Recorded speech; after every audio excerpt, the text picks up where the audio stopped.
আসসালামু আলাইকুম রহমতুল্লাহি বারাকাতুহু। বর্তমান সময়ের সিজনটা হইল ওয়াজ মাহফিলের সিজন। ওয়াজ মাহফিলের সিজন বিভিন্ন মাদ্রাসা হোকা আর সংগঠন হোকা এই সিজনটা প্রত্যেকে এক একটা মাহফিল করিয়া তখন বিভিন্ন জায়গা। ঠিক তেমনি ভাবে আমি একটা মাহফিলের দাওয়াত নিয়ে আমি আপনার সামনে হাজির হয়েছি।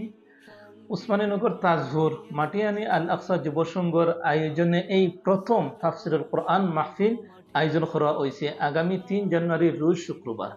আপনারা সবাই আমন্ত্রিত।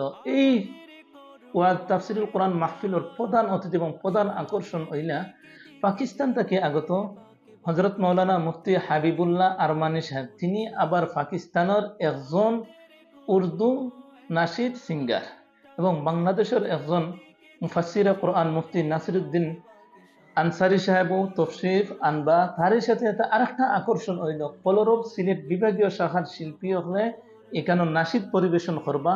আপনারা সবাই আইবা, আইয়া ওয়াজ মাহফিলটারে সুন্দরভাবে সমাপ্ত করবা এবং এই মাহফিলটারে সুন্দরভাবে সাজিয়ে দিতা। আপনারা সবার দাওয়াত রইল, আইতা কেউ মিস করবা না। মিস করলে পরে খালি আফসোস করবা।